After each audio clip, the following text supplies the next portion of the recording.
Baik, Assalamualaikum warahmatullahi wabarakatuh. Waalaikumsalam warahmatullahi wabarakatuh. Ya,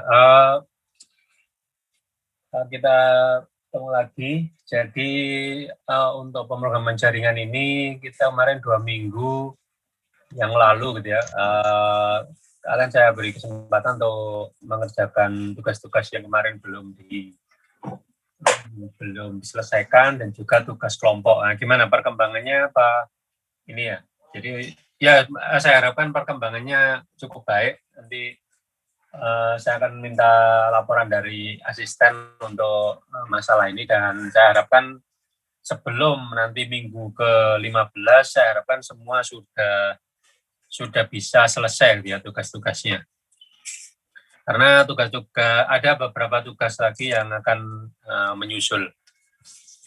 Nah, kemudian juga ya saya ingatkan lagi kalau di dalam perkuliahan ini, dalam pemrograman jaringan ini, saya harapkan kalian bisa melengkapi ya tugas-tugas yang ada, karena itu ya saya tidak masang deadline secara strict ke masing-masing tugas, jadi saya harap kalian bisa memanfaatkan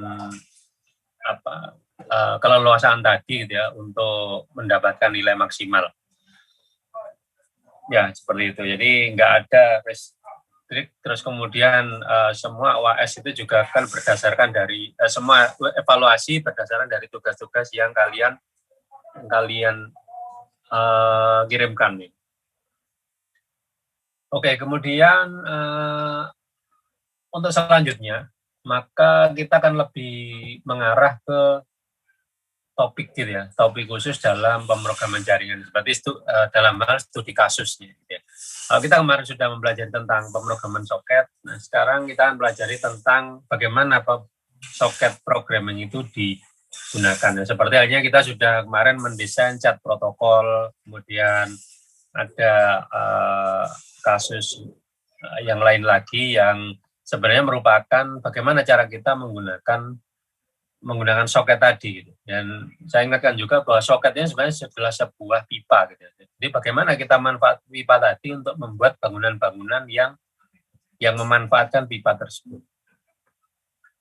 Nah, sekarang pada kali ini kita akan membahas tentang HTTP gitu ya. HTTP ya mungkin kita tahu semua bahwa kita sekarang berada di era internet yang mana semua informasi bisa kita dapatkan gitu ya, di internet, di mana internet itu sendiri sebenarnya suatu apa yang kita butuhkan dari internet. Kalau kita mau mengakses ke internet dari sisi akses, dari sisi kita sebagai user, kita membutuhkan adanya satu perangkat untuk terhubung ke internet, yaitu yang disebut dengan jaringan akses. Jaringan akses itu contohnya seperti ya jaringan ADSL ya, kalau di rumah jaringan fiber optik, fiber to home itu adalah jaringan akses. Kemudian kalau di kampus, kalian ke kampus, kalian di tempat-tempat umum, kita menggunakan Wi-Fi sebagai jaringan aksesnya. Nah, Wi-Fi tersebut atau fiber optik yang ada di rumah ini nanti tersambung ke ISP, di mana ISP akan terhubung ke internet, di mana internet itu terdiri dari ya banyak ini ya, kita nggak bisa bilang bahwa internet itu ada di satu tempat saja. Internet itu kumpulan dari banyak server yang memberikan informasi tadi. Tidak hanya informasi, tapi juga aplikasi ya. Pada dasarnya aplikasi itu juga informasi yang bagaimana cara menyajikan informasi ya. Salah satunya dengan aplikasi tersebut. Yang pasti di dalam internet itu aplikasi yang akan berperan besar gitu ya. Aplikasi yang akan berperan besar. Jadi informasi itu sebenarnya adalah sebuah data yang disajikan ya, data yang disajikan oleh apa ya, oleh aplikasi. Jadi seperti yang kita bahas di awal-awal ini ya, bahwa sebenarnya internet itu tersusun dari klien dan server. Klien server terhubung dengan soket itu tadi ya, klien dan server. Jadi kalau kita mengakses internet, kita pasti membutuhkan aplikasi. Tanpa adanya aplikasi, tanpa adanya software, tanpa adanya proses, maka internet itu tidak akan ada. Jadi adanya internet karena adanya aplikasi. Aplikasi apa? Kalau kita di sisi kita sendiri, aplikasi yang kita gunakan ya browser, WhatsApp messaging, semuanya adalah aplikasi. Telegram, semua Instagram, Facebook, dan sebagainya, berita-berita, detik.com, cnn.com, semuanya adalah informasi yang hanya bisa dikeluarkan via aplikasi. Aplikasi apa? Seperti web browser gitu ya. Browser, Firefox, Internet Explorer, dan sebagainya. Itu adalah browser. Nah, sekarang bagaimana mereka itu bekerja? Mereka bekerjanya tadi seperti saya katakan bahwa kita bekerja dengan mekanisme client server. Web browser seperti Firefox dan sebagainya itu adalah klien, dan di dalam masing-masing aplikasi tersebut ada Firefox, Edge, Microsoft Edge, Google Chrome, dan sebagainya. Itu terdiri dari banyak proses yang berjalan. Nah, proses yang berjalan tadi melakukan koneksi soket ke web server ya di sana. Nah, setelah bercerita tentang web server tadi, bahwa ya kita mungkin bisa apa misalnya mengasumsikan bahwa semua bisa dikatakan bahwa lebih dari 50% mengasumsikan ya informasi di dunia ini dilayani oleh web, gitu ya. Dilayani oleh web dan web browser. Jadi web browser itu adalah aplikasi untuk mengakses ke web. Tapi bagaimana web itu dibuat? Web itu bagaimana terbentuknya web? Nah, web itu dibuat dengan yang disebut dengan World Wide Web ya. World Wide Web itu sebenarnya adalah inisiatif dari Sir siapa namanya? Dia merupakan researcher di CERN ya, CERN Swiss sana, di mana mungkin kalau kita cari di internet itu ada, bentar.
Ya, jadi saya juga nggak tahu ini kenapa layar saya seperti ini, nggak bisa kembali. Nah, jadi tadi sudah bicara tentang masalah ya World Wide Web. Bagaimana World Wide Web ini dijalankan? Jadi mungkin kalau kita kembali ke apa yang sudah kita pelajari, sebenarnya World Wide Web itu adalah sama seperti apa yang kita pelajari, yaitu pemrograman client server. Nah, World Wide Web merupakan inisiatif dari researcher di CERN Swiss sana, di mana dia dulu kesulitan untuk menemukan informasi. Gitu. Jadi karena banyak informasi riset yang tersebar, jadi dia membutuhkan satu cara untuk mendokumentasikan semuanya itu sehingga gampang diakses. Maka dia akhirnya dia membuat suatu suatu istilah yang disebut dengan World Wide Web itu dengan memanfaatkan teknologi hypertext. Ya, hypertext adalah teks yang bisa nge-link. Hyper itu artinya nge-link ke teks yang lain. Jadi kalau kita punya teks dan teks itu kalau kita tunjuk dia bisa pindah-pindah teks yang lain atau dokumen yang lain. Nah, itu yang disebut dengan hypertext. Nah, sekarang tentu saja pertanyaannya adalah bagaimana hypertext itu dapat digunakan tidak hanya untuk teks tapi juga untuk image, untuk bentuk-bentuk media yang lain. Nah, inilah bentuk kekhususan dari World Wide Web dibandingkan dengan paradigma hypertext yang ada pada saat itu. Bahkan pada saat itu yang namanya inventor dari World Wide Web ini yang namanya Tim Berners-Lee. Tim Berners-Lee dia bahkan membuat internet browser pertamanya. Internet browser pertama di mana internet web browser pertamanya tentu saja menggunakan protokol hypertext tadi. Nah, kemudian hypertext ini berkembang sehingga bagaimana hypertext ini dapat diimplementasikan oleh tidak hanya oleh si Tim Berners-Lee aja, tapi oleh perusahaan-perusahaan lain yang ingin share informasi, sehingga muncullah bukan kesepakatan, tapi lebih ke suatu standarisasi secara de facto yang disebut dengan Hypertext Transfer Protocol. Nah, Hypertext Transfer Protocol ini akhirnya dibuatlah suatu kesepakatan atau suatu konsensus yang disebut dengan RFC, gitu ya, RFC 2616. RFC 2616 ini adalah suatu spesifikasi protokol yang dibuat pada tahun 1999, di mana ini mengobsolete atau merupakan upgrade dari protokol sebelumnya yang juga HTTP, yaitu HTTP 1.0. Nah, HTTP 1.0 itu ada di 2068 ini, di mana 2068 ini juga mengobsolete yang sebelum-sebelumnya. Nah, ini adalah protokol HTTP yang asalnya gitu ya, tahun 1997. Jadi tahun 1992 Tim Berners-Lee membuat browser itu dan kemudian diikuti oleh industri seperti NCSA, Mosaic, dan Netscape. Ya. Netscape pada saat itu membuat browser, HTTP browser, dan dipergunakan secara luas. Microsoft juga membuat Microsoft Internet Explorer pada tahun sekitar 90-an pertengahan gitu ya, di mana dia juga membuat browser yang disebut dengan Microsoft Internet Explorer. Jadi pada saat itu yang membuat internet istilahnya internet browser adalah Netscape dan Microsoft itu tadi. Nah kemudian itu industri gitu ya, dan industri memerlukan suatu standar agar supaya dia bisa mengimplementasikan mekanisme yang sama. Nah inilah standarnya. Di tahun 1997 dikeluarkan standar tentang bagaimana transfer hypertext transfer protokol. Bagaimana mentransfer suatu hypertext. Nah hypertext yang ada di sini itu bisa berupa media, bisa berupa teks, bisa berupa apapun.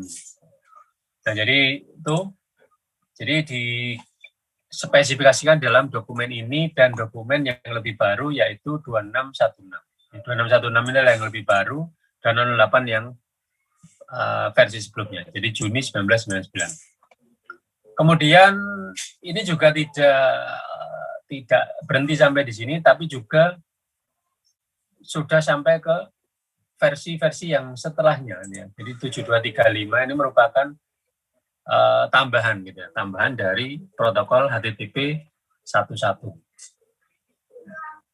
Jadi HTTP 11 ini kenapa dari dulu 11 dari tahun 1991 karena memang standar basicnya itu tidak berubah, tapi hanya ditambahi. Jadi tambahi seperti obsoleted by 7235. Ini artinya dia diperbarui oleh 7235. Ada yang updated juga 65, 85 dan seterusnya. Nah, ini merupakan suatu standar dari industri. Nah, kalau kita ingin memahami apa yang dilakukan oleh industri, maka kita sebenarnya tinggal mencari ini saja. Gitu. Misalnya kalian gitu ya, ingin ada ide untuk membuat suatu aplikasi yang, misalkan gitu ya, sudah ada aplikasi yang open source dan kalian ingin mengembangkan dari situ, maka kalian sekarang protokol apa yang digunakan?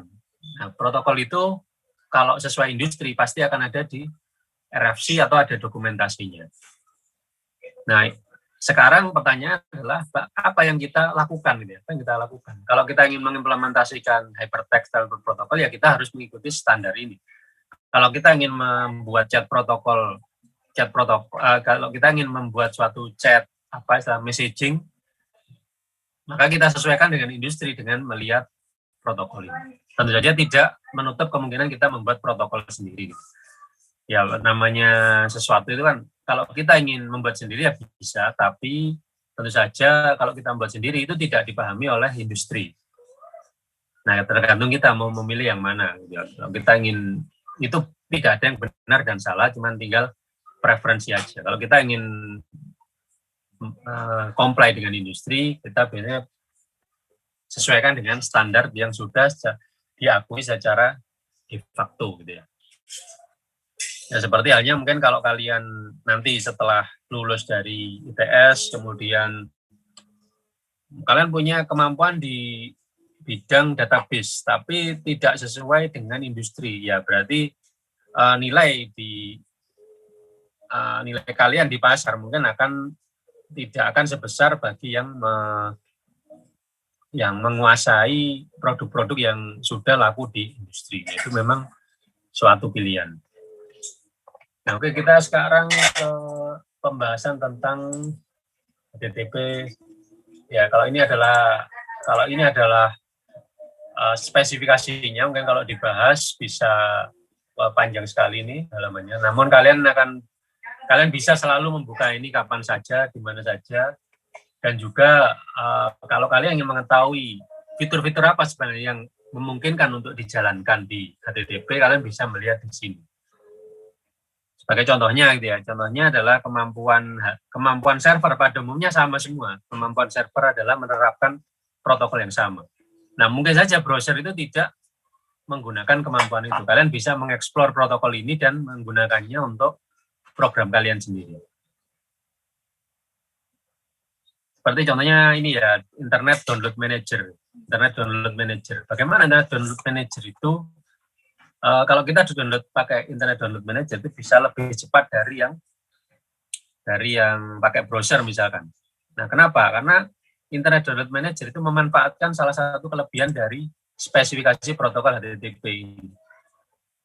Sebagai contoh itu adalah transfer secara per apa istilahnya chunk atau per potongan, dan di mana itu bisa diakses secara paralel. Nah, itu yang membuat IDM itu menjadi lebih cepat dibandingkan dengan browser.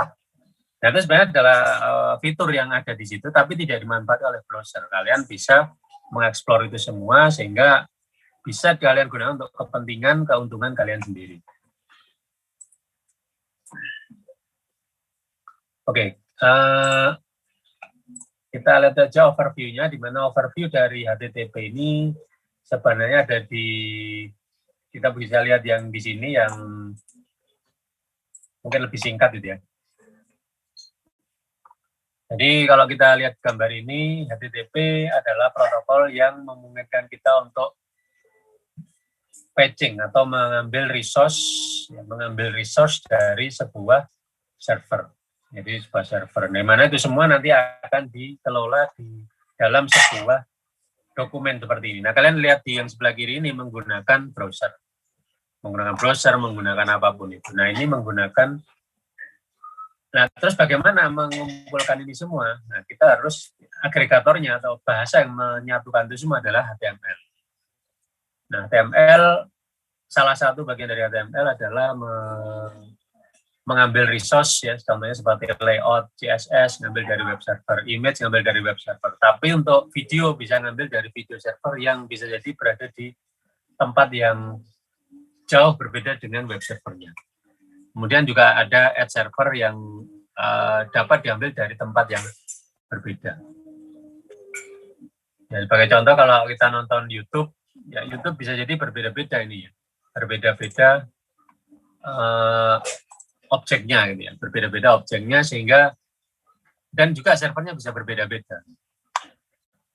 Nah, tapi dengan adanya protokol HTTP ini, kita dimungkinkan untuk yang berbeda, tempat yang berbeda-beda tadi dijadikan ke dalam satu view dengan menggunakan browser.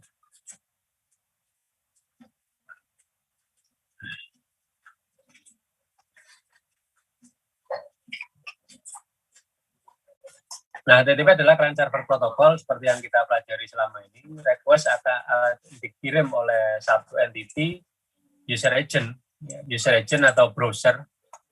Jadi user agent itu adalah agent atau tools yang dipakai oleh user untuk mengakses ke suatu resource di internet. Kita bisa menggunakan user agent berupa browser yang kita lihat di sini, atau kita bahkan bisa menggunakan agent berupa command line seperti curl dan sebagainya.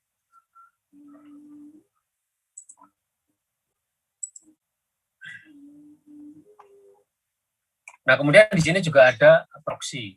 Proxy itu adalah salah satu komponen antara. Komponen antara ini biasanya akan dipasang di ISP.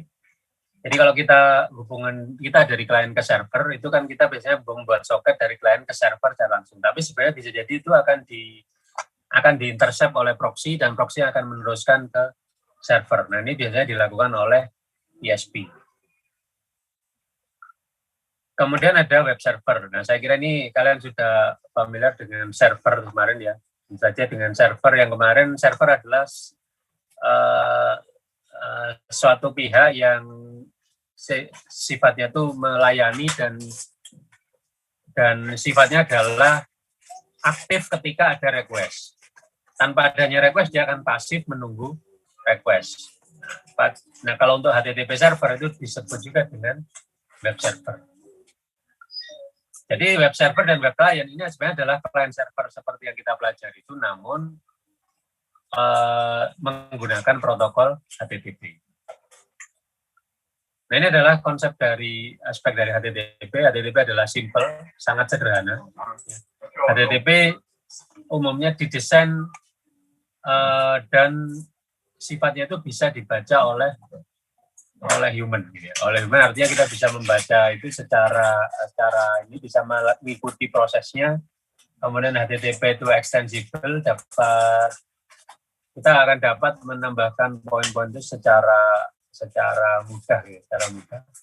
Kemudian berikutnya adalah HTTP adalah stateless. Nah, inilah yang membuat sebuah web server itu atau HTTP server itu skill, ya. Artinya skill apa? Semakin walaupun usernya banyak, tapi dia tidak bisa memungkinkan adanya scalability. Jadi semakin banyak user, dia tidak akan istilahnya overwhelm atau kewalahan, gitu ya, karena dia bisa memungkinkan adanya proses yang stateless ini. Apa stateless? Stateless itu adalah ini, there is no link antara two request, ya.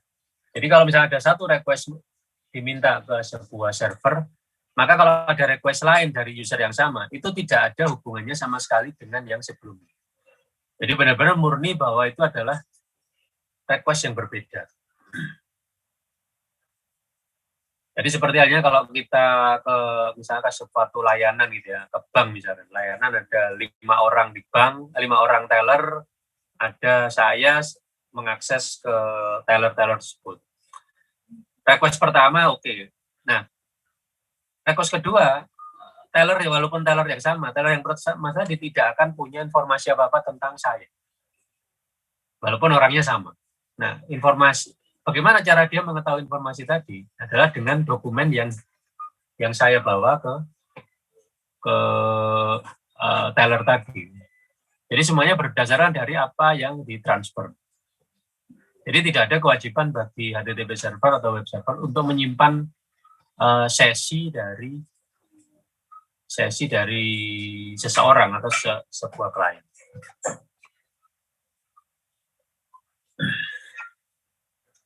Nah, sekarang kita langsung ke sini. Bagaimana HTTP itu bekerja? Jadi interaksinya bagaimana? Interaksi saya kira ini sudah pernah dibahas ya sebelum-sebelumnya tentang bagaimana kita berinteraksi. Client server berinteraksi bagaimana? Kemarin kita juga sudah membahas tentang chat server ya. Ada client dan ada server. Nah, pastinya kalau HTTP flow juga sama, bahwa akan ada pihak yang menginisiasi atau memulai koneksi. Itu biasanya client. Bagaimana klien meminta data atau meminta informasi kepada server adalah dengan menggunakan request. Apa yang kita kirim via soket adalah request seperti ini. Tentu saja request ini harus sesuai dengan spesifikasi standar HTTP. Demikian juga responnya. Responnya juga harus sesuai dengan standar HTTP. Jadi menerapkan ini. Dan ini semua formatnya sudah didefinisikan di dalam spek yang tadi saya ceritakan. Setelah itu apa? Ya setelah itu selesai.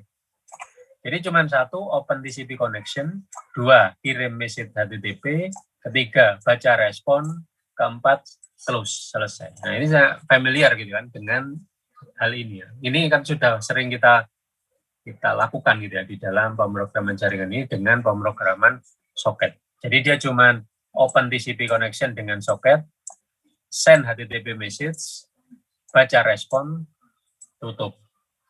Dan begitu seterusnya.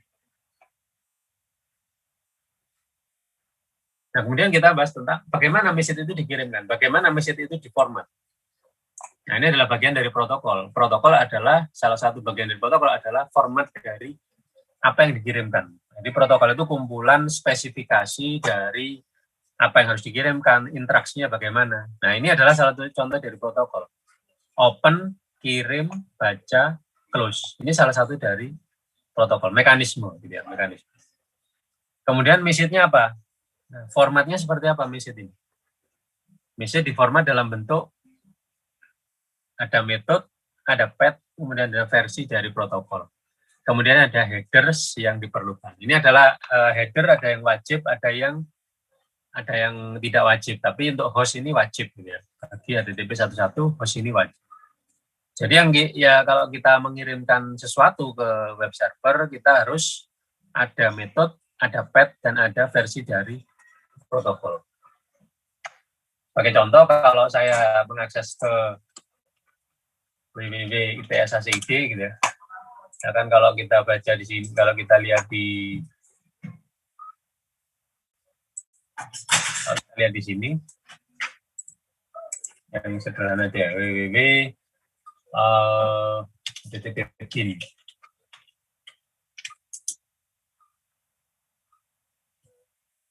Nah ini adalah contoh dari web server sederhana http://bin.org. Kalau kita lihat di sini ada banyak koneksi di sini. Ada banyak koneksi yang dikirimkan ke server di mana ini berbeda-beda. Contohnya seperti ada http://bin.org, halaman utamanya yang kita akses gitu ya. Tapi di dalamnya dari halaman ini dia juga mengakses ke fonts.googleapi.com. Untuk apa? Ini kira-kira font Google API ini untuk memformat font yang ada di sini. Objeknya di-download oleh browser ini untuk menampilkan font yang diinginkan oleh desainernya. Kemudian ada http://bin, Flutter, dan seterusnya. Nah, di sini juga ada font lagi, kemudian ada yang lain-lain. Sebagai contoh juga kalau misalkan kita di TS ya.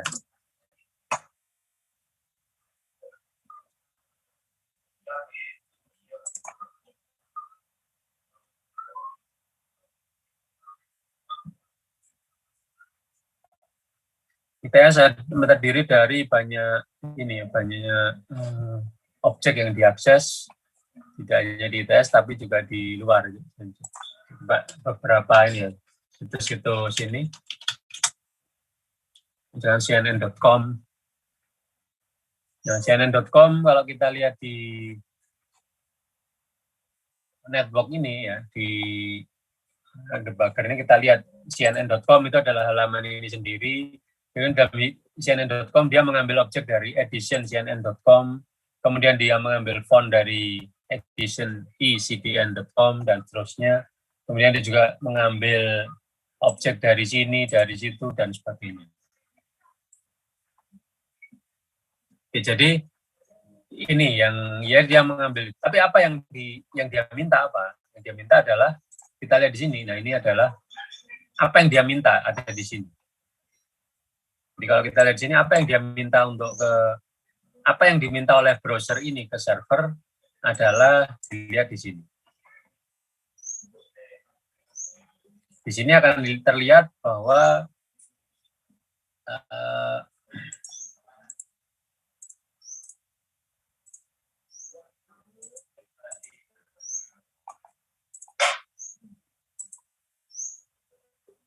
kita lihat lagi. Sebagai contoh kita mau lihat gambar aja, gambar ini. Nah, bagaimana gambar ini diambil oleh browser ini ke web server. Dia mengirimkan apa? Mengirimkan request dalam bentuk ini. Kita lihat aja di sini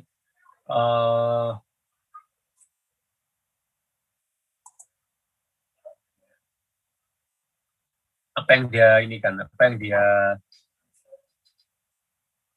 minta gitu ya. Kita lihat di sini kalau kita pakai Chrome, kita pakai Firefox, kita pakai Chrome akan bisa melihat apa yang diminta gitu.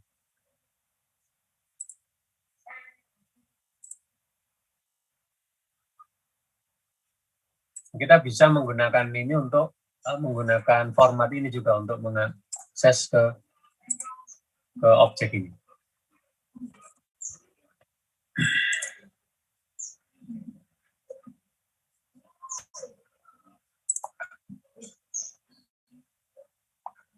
Saya akan menggunakan Firefox ya. Di Firefox kita bisa ngelihat ininya, bisa ngelihat request-nya secara raw.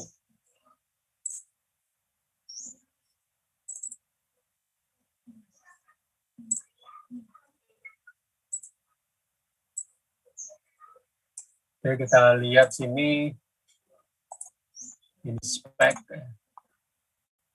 network, kita buka www.cnn.com.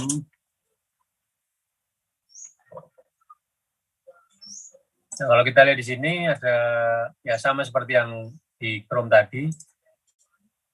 Kita akan mendapatkan ya halaman cnn.com, ya halaman cnn.com dia meminta objek-objek yang lain di dalam browser ini. Nah, kalau kita lihat di sini, kita misalkan cnn.com cnn.com. Apa yang diminta? Yang diminta dari browser ini ke web server cnn.com adalah ini.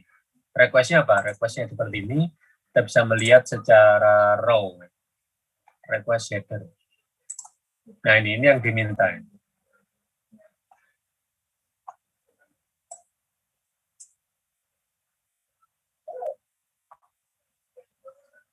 Ini adalah yang diminta, yang dikirimkan oleh soket dari browser ini ke sana. Soket yang diminta oleh browser ini ke web servernya cnn.com. Jadi get/http 2. Ini pakai http 2 ini. Host cnn.com dan seterusnya, kemudian ini. Dan kemudian dia akan dibalas dengan respon. Nah, responnya apa? Responnya adalah, ya kita lihat aja responnya. Kita lihat raw-nya aja. Raw-nya adalah respon seperti ini. Baru kemudian adalah option. Coba kita buka lagi di http tadi ya, http.bin.org.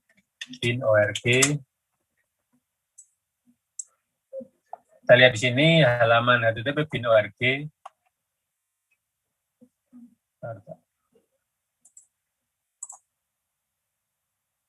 http.bin.org hanya berisikan sekian saja. Ya, jadi dia ada halaman ininya dulu, http.bin.org. Kemudian apa yang diminta oleh ini, request header adalah ini, kita lihat raw-nya ini, kita lihat responnya adalah ini. Responnya adalah ini, nah ini adalah responnya, isi dari responnya adalah ini. Kalau kita lihat raw-nya adalah seperti ini. Nah, jadi sebenarnya yang diminta oleh halaman http.bin untuk soket ini, ya, soket yang ini adalah get-nya adalah get request seperti ini. Server akan melihat itu, melihat request itu dengan memberikan ini, header ini ya, diikuti dengan responnya ini. Nah, kita lihat di sini responnya adalah dalam bentuk content type-nya adalah teks HTML. Coba kita lihat yang gambar ya, gambar adalah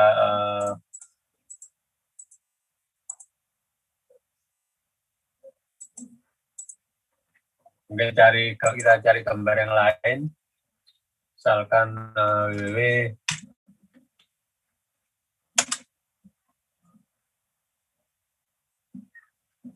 ESPN FC, mungkin kita lihat di gambar ya.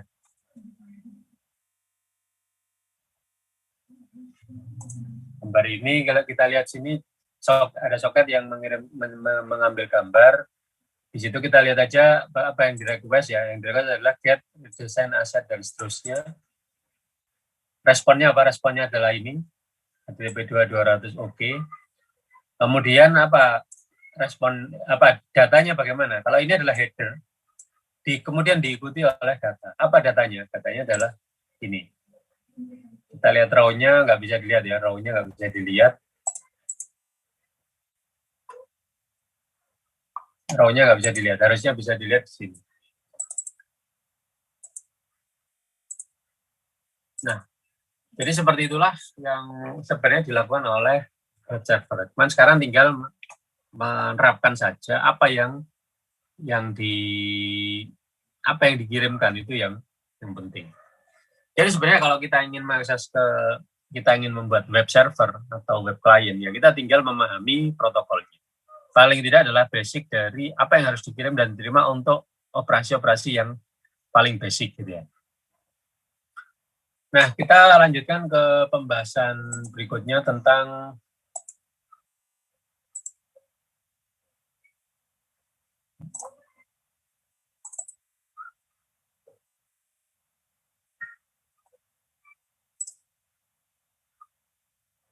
program di Prokjar 5. Nah, untuk minggu ini tidak ada tugas ya. Minggu ini tidak ada tugas, namun nanti untuk minggu depan di luar jam kuliah ini saya akan memberikan tugas via MyTS Classroom ya. Untuk menjalankan ini di simulator. Nah, kita lihat di sini bahwa saya membagi ini sesuai dengan apa yang sebelum-sebelumnya. Yaitu di situ akan ada yang namanya logic ya. Logiknya apa? Logik prosesornya adalah HTTP ini. Jadi kelas HTTP ini punya ada respon, ada proses, ada get. Jadi masing-masing metode itu di handle di sini. Dan kemudian kita coba di HTTP main ini. Jadi kalau kita misalkan ada permintaan dengan get testing txt dengan ini, maka hasilnya di sini. Nah, ini mirip dengan pada aplikasi chat kemarin tentang apa istilahnya logic ya, logic protokolnya bagaimana. Nah, ini kita tes di sini. Dan tidak perlu menjalankan server untuk melakukan tes terhadap protokol kita. Kita hanya tinggal menjalankan ini, kita panggil apakah benar protokol itu berfungsi dengan baik. Dan saja saya ingatkan bahwa kita di sini tidak menggunakan framework Python yang sudah ada berkaitan dengan web, karena kita masih belajar. Kita belajar, maka kita akan berusaha membuat semuanya dari awal. Kita belajar membuat semuanya dari awal, sehingga tolong logiknya ini ya harus kalian implementasikan sendiri. Beda kalau kita bekerja untuk misalkan ada project atau apa, ya baru kita akan gunakan library-library memang sudah didukung oleh banyak orang, banyak programmer, sehingga lebih mature dan lebih efisien gitu ya. Nah, ini adalah lebih arah ke bagaimana logiknya ini dibangun. Jadi kalau kita lihat di sini, prosesor dari HTTP server itu sebenarnya adalah ada request, ada respon. Nah, request-nya apa? Request itu ada dua metode, ada beberapa jenis gitu ya request itu. Kalau dilihat dari sini, kalau kita lihat sini ada beberapa metode yang ada di HTTP, yaitu ada option, get, head, dan seterusnya. Tapi sebenarnya kita akan untuk mendapatkan data, kita biasanya akan menggunakan get dan post. Nah, jadi biasanya umumnya masing-masing metode ini akan punya handler sendiri di dalam program ini. Handlernya apa? Nah, handlernya ya kita lihat di sini. Nah, ada get, ya, HTTP get. Artinya apa? HTTP get itu adalah kalau kita punya ada request get, kita harus melayani. Apa yang harus kita tangkap dari request get tadi? Ya, request get kalau kita lihat di sini, get adalah ada metode, ada path, ada versi dari protokol. Nah, ini harus kita cocokkan kalau kita membuat web server. Nah, ini adalah web server di mana kita harus mencocokkan self, object address, dan header. Nah, HTTP get ini saya menggunakan file sebagai basisnya. Ya. Jadi menggunakan file, jadi di sini dibaca dari objek address yang diminta tadi. Jika objeknya tidak ada dalam file, maka akan dikeluarkan respon dengan 404. Apa 404 itu? Di sini 404 adalah nggak ada kode errornya di sini. Kita lihat di HTTP respon ya. HTTP respon status codes. Status code ada 100, 101 dan sebagainya. Dan kita lihat di sini ada 404. 404 adalah object not found. Nah, jadi kalau kita misalkan ingin melayani dan kemudian tidak ada, maka kita harus berikan not found. Nah, di sini adalah 404. Jadi di sini adalah jika misalkan objek plus address itu tidak ada di dalam daftar file, maka akan dibalas dengan not found. Kemudian kalau ada, baru kita ambil objeknya dalam bentuk file, kemudian dibaca, kemudian dikirim balik ke ininya, ya, ke yang meminta tadi. Tentu saja kalau di dalam logic ini kita langsung return dengan respon 200 dan dengan isi dan headernya. Jadi kalau kita jalankan ini,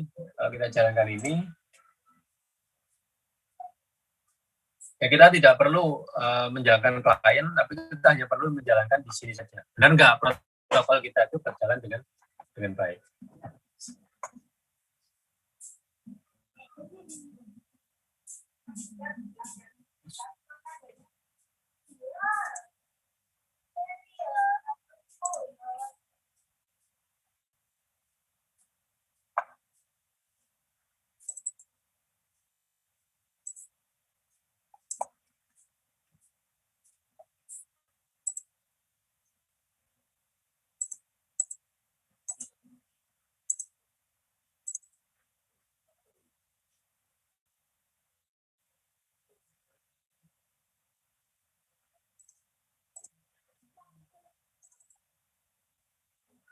Ya, kita lihat sini voucher 5 ya. Jadi kita coba terapkan HTTP ini dulu. Sebagai contoh, get testing txt. Kalau misalkan server logic processor dari server kita itu menerima request get testing HTTP 1.0, jawabannya apa? Jawabannya kita coba aja. Kita nggak perlu menjalankan server di sini. Kita hanya menjalankan apakah fungsi ini benar atau sesuai nggak dengan HTTP. Jadi kalau misalnya get testing ini HTTP 1.0, kita jalankan aja. Nah, di sini ada oh ini yang lain saya hapus dulu. Itu ada yang salah di yang baris ke yang testing 2 itu. Yang kita jalankan sini. Di sini dikatakan bahwa itu adalah not found. Kenapa not found? Karena ini get testing txt. Sedangkan di sini tidak ada file testing txt.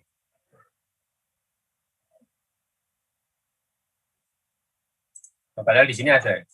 Padahal di sini ada. Maka kita coba harusnya lihat dulu mengapa apa penyebab dari bahwa itu tidak ada. Nah, kita lihat aja dulu file ya. File adalah hasil dari glob. Kita jalankan lagi. Isi dari file adalah ini. Nah, kenapa not found? Karena testing txt itu tidak ada. Yang ada adalah testing txt seperti ini.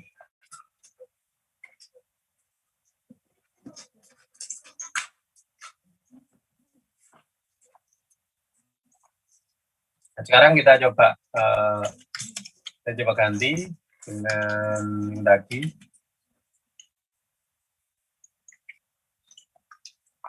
Kita jalankan. Nah, tuh.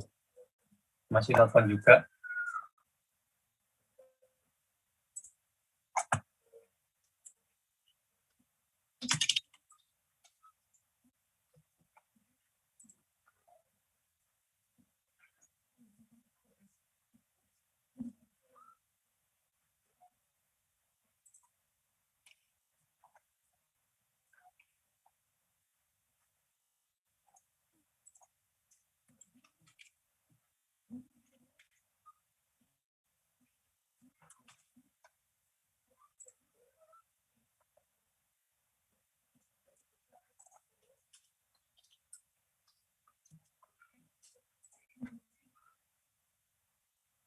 Testing txt harusnya ada.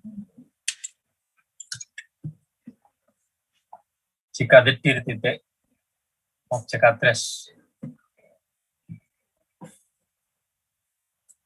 ya mungkin bisa kita tambahkan dengan ini ya. Kemudian ini seperti ini, maka kita bisa membuat itu. Oh, oke ya, ketemu. Kemudian jika titik objek tidak dalam file, maka not found dianggap tidak ketemu. Kemudian kalau ketemu kita open, kemudian read, dan kita return. Nah, return-nya adalah seperti ini. Kita coba cek untuk filenya Donald Bebek ya. Coba filenya Donald Bebek.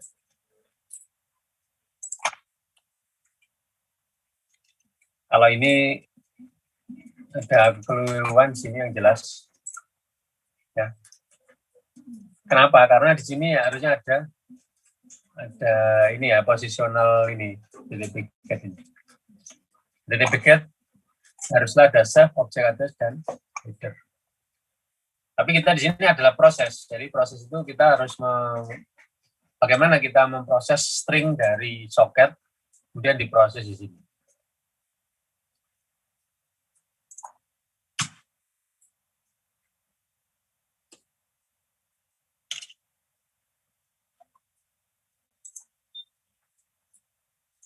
Oke, sekarang kita coba proses lagi ya. Kita coba lagi di situ get bebek JPG. Donald. Kita lihat di print, kita print ya. Hasilnya adalah, nah ini. Ini adalah file Donald Bebek dalam bentuk binary yang ditampilkan di layar teks. BP 1200 oke dan seterusnya. Nah, ini adalah server. Nah, sekarang kita coba bagaimana kita attachkan ke server sama seperti yang biasanya kita bahas sebelumnya, bahwa ada trading thread, kemudian kita jalankan di sini, cukup sederhana sama seperti yang chat sebelumnya. Tinggal kita terapkan ini saja.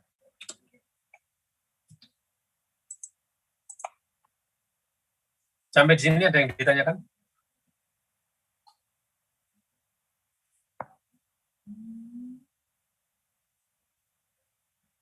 Halo, ada yang ditanyakan?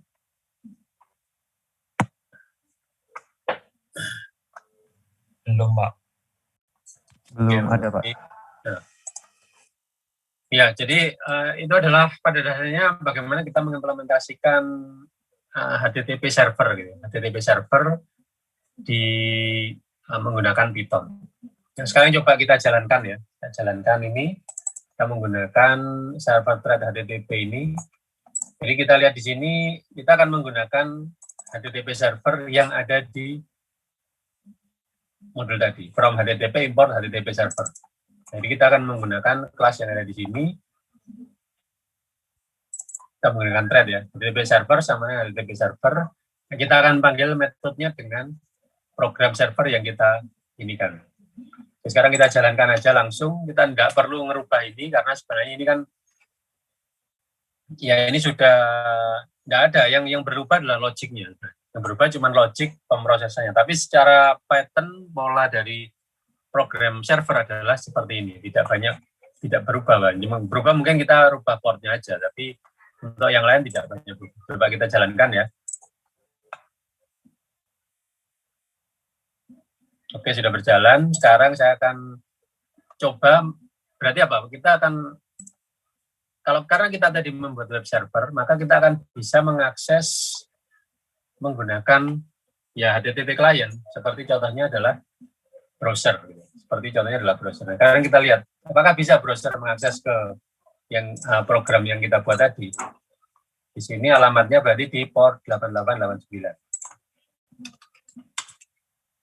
8889. Nah, sini ada tulisan HTTP error 404 di sini. Coba lihat sini 404. Coba kita cek di, saya pakai Firefox aja biar lebih kelihatan ininya ya.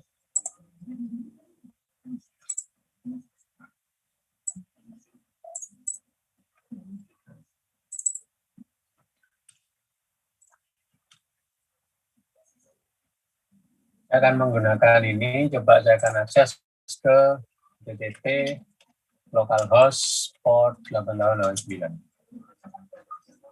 Nah, saya akses lagi ya. Coba kita lihat sini, pertama dia akan mengakses ke sini.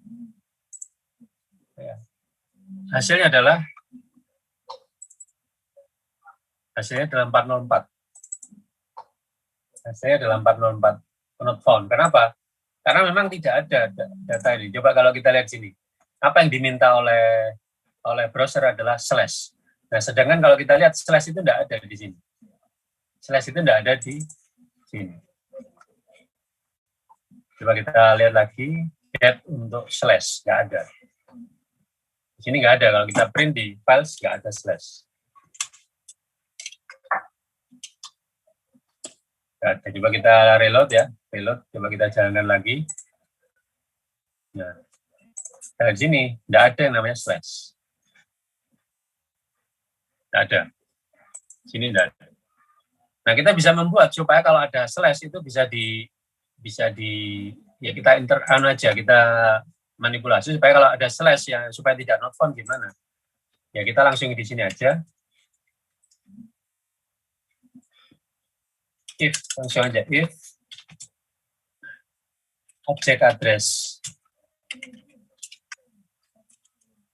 sama dengan slash 2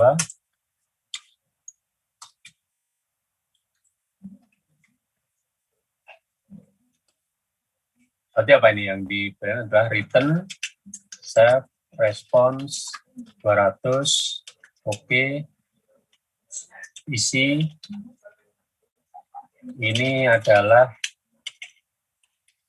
web server percobaan. Ini ya. Headernya adalah kosong, channel kosong.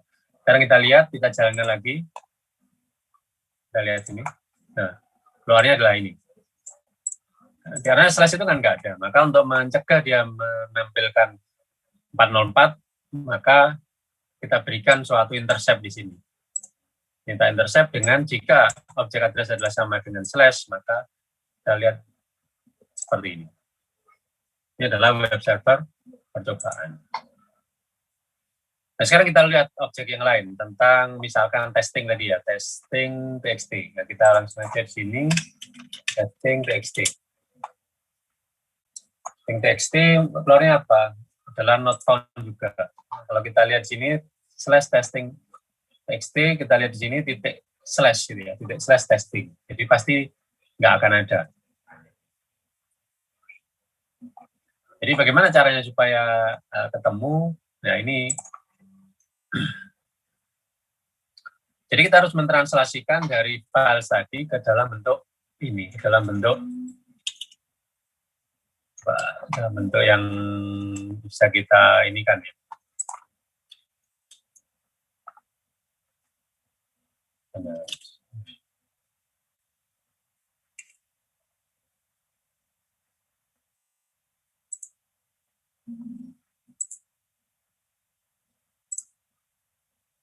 Dia mintanya slash testing, sedangkan di sini yang ada adalah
apa yang harus kita lakukan sini? Yang harus kita lakukan adalah bahwa memastikan bahwa ini ada gitu ya di dalam sini. Nah, sedangkan sini kan namanya adalah titik slash testing gitu ya, titik slash testing. Nah, ini nggak ada di request-nya adalah apa? Request-nya adalah slash testing. Request-nya adalah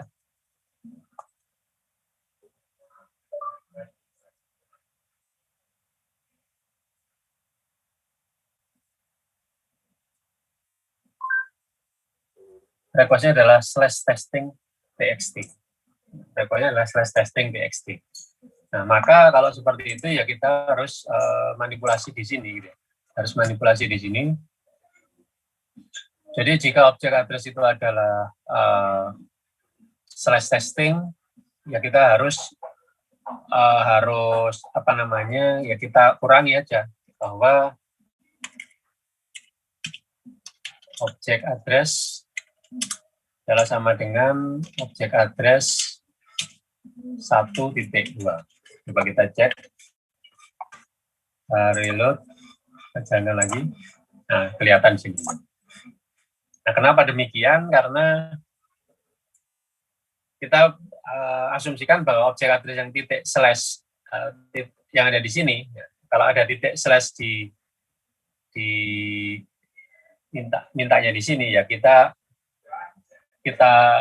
ambil dari yang string nomor 1 dan seterusnya.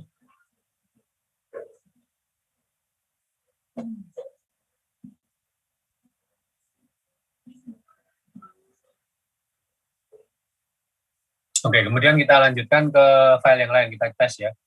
Ada file namanya Research Center JPG. Coba kita lihat sini, Research Center JPG.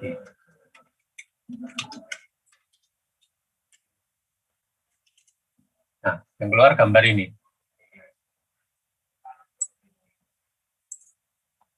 Kemudian ada juga file apa Donald WP ya, Donald WP JPG, kita akses di sini.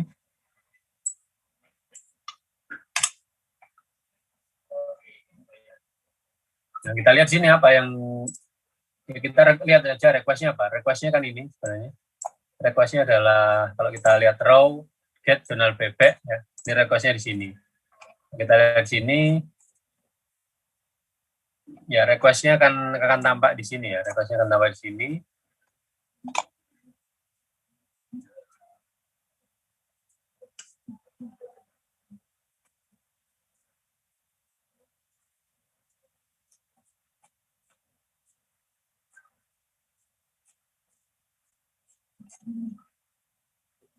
Get Donald WP ini ya. JTP 11, host lokal dan seterusnya. Datanya dibalas di sini. Nah, dengan demikian apa kita bisa ya coba RFC 26. Jadi kita sudah membuat web server standar di sini. Kita membuat web server standar dengan mengimplementasikan kita menangkap dari soket, kemudian dari itu kita proses agar supaya merespon sesuai dengan apa yang kita inginkan. Jadi memang di dalam web server ini atau HTTP server kita tidak perlu ada file, tapi sebenarnya kita hanya perlu merespon bagaimana merespon message yang diterima dari soket. Sebagai contoh apa? Kalau ada slash tadi kan sebenarnya tidak ada, tapi kita intercept di sini. Tujuannya adalah kita bisa merespon dengan tepat seperti itu. Oke, kita lihat sini RFC berapa namanya? RFC 2616 PDF.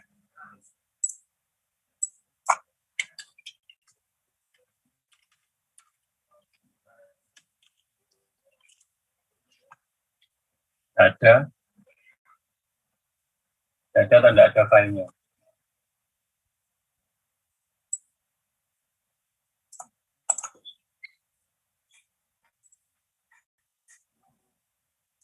Ini tadi ada masalah dengan file RFC 2616 PDF ya. Entah kenapa tadi. Kita coba lihat sini. Nah ini sudah jalan.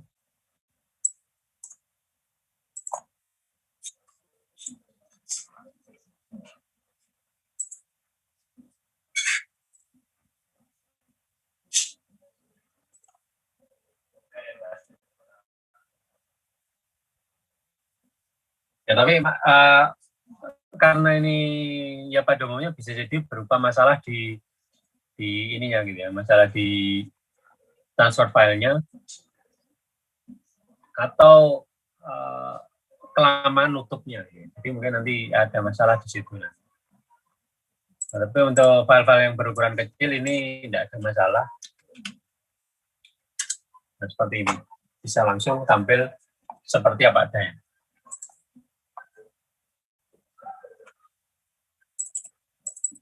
Oke, jadi itulah sebenarnya yang kita buat itu ya. Kita akan sending ada yang dari sini.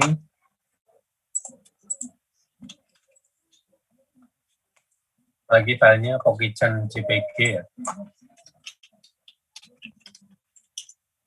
Nah, ini file yang ini. Misalkan kita juga bisa merespon dengan respon yang kita inikan. Jadi misalkan kita punya ini ya. Misalkan kalau saya mempunyai suatu request objek khusus ya, misalkan if object address sama dengan video gitu ya. Video. Maka kita bisa saja mengarahkan ini ke misalkan ke YouTube gitu ya. Misalkan ke YouTube. Ya, kita bisa saja mengarahkan itu ke YouTube dengan cara apa? Merespon dengan return save response 302. Nah, tentu saja ini harus harus dilihat lagi bagaimana kita HTTP response 302. Bagaimana seharusnya kita bagaimana kita merespon 302 di situ? Formatnya bagaimana? Kita lihat di sini HTTP respon ya. 302 found. 302 sebenarnya adalah redirect status, kemudian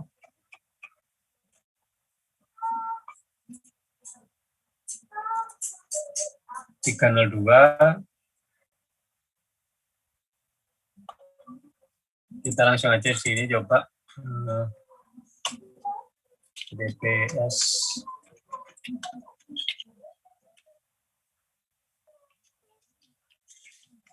buat seperti ini.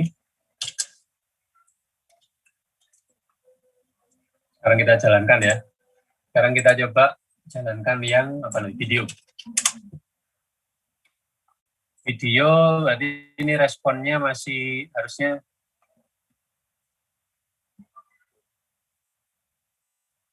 kalau kita lihat di sini Glassat video, maka jawabannya adalah ada exception ini. Berarti ini ada kesalahan di sininya. Respon 302. Oke, oh ininya. Oke-nya belum ada, makanya salah ini. Kita coba jalankan lagi.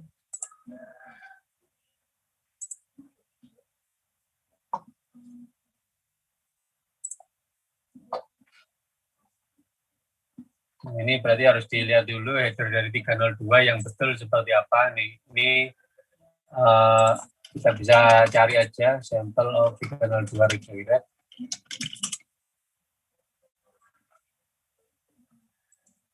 Kita bisa baca di sini bagaimana isi dari redirect.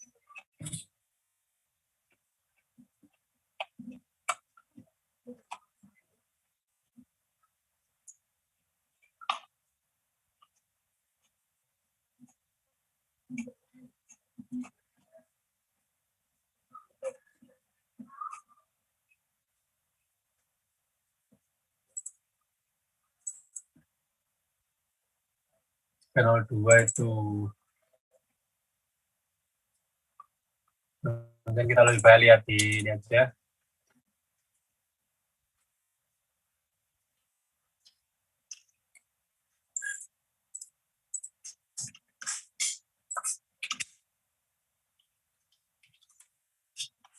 Kita lihat bagaimana respon dari redirect ya.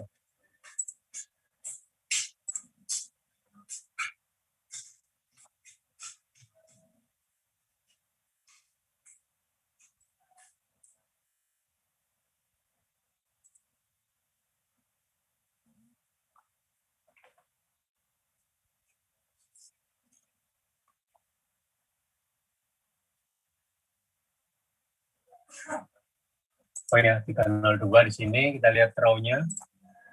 302 font. Respon header-nya adalah di location. Oh ya, location. Maka kita coba implementasinya 302. 302 font ya, di sini tulisannya font. Di sini datanya nggak ada. Data ini nggak penting, namun di sini ada location sama dengan https www.espnfc.com. Sekarang kita coba jalankan. Nah, sekarang kita coba jalankan ini. Nah, dia langsung menuju ke halaman espnfc.com. Mungkin kalau kita lihat di YouTube ya, mungkin YouTube kita ambil aja video yang ada di situ.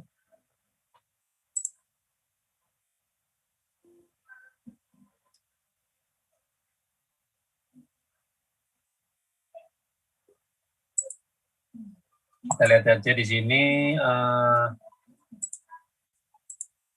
misalkan ini copy video URL ya, video URL, kemudian coba kita ubah di sini, video URL-nya kita taruh di sini.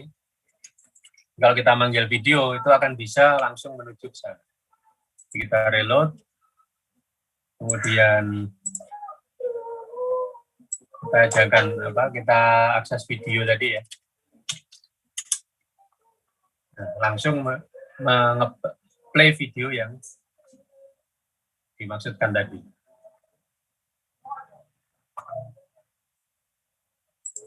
Menuju ke halaman YouTube.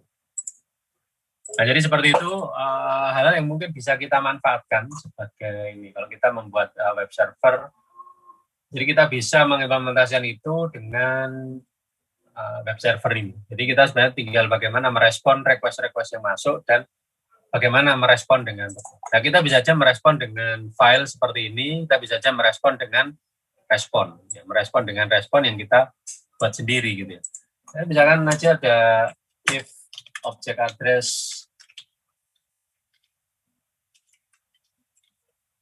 sama dengan santai misalkan ya, terus kita reply dengan apa?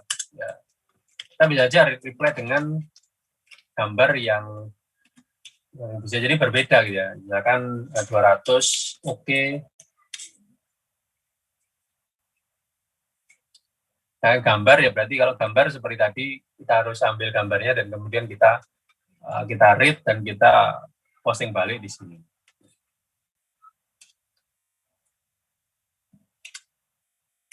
Santai saja seperti ini, kemudian header-nya. Kemudian kita reload. Kalau gini adalah web server percobaan, kalau santai nggak ada. Santai ada iklan santai aja, tapi kalau video diarahkan, dibelokkan gitu ya. Dibelokkan ke YouTube. Oke.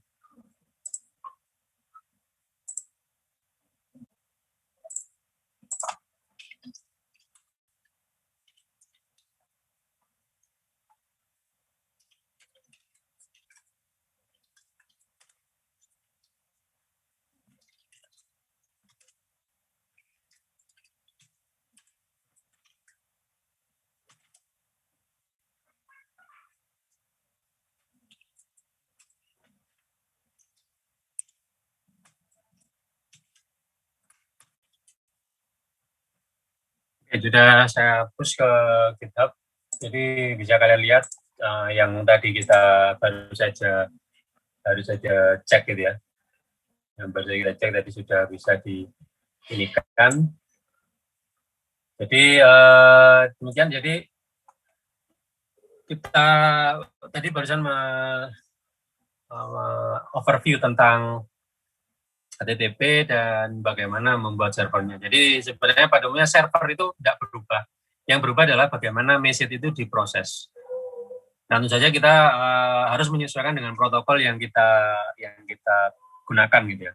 Dan di masa-masa mendatang tidak menutup kemungkinan kalian akan kita tidak tahu kalian nanti akan bekerja seperti apa. Mungkin jadi software developer, mungkin jadi hacker atau jadi engineer yang bisa melakukan misalkan kalian membuat device dengan mengembed web server di dalamnya ya. Karena itu sudah umum gitu sekarang ya. Dan contohnya seperti Wi-Fi, access point, set-top box-nya IndiHome, semua barang kecil-kecil itu bisa jadi mengimplementasikan web server, bisa jadi seperti itu.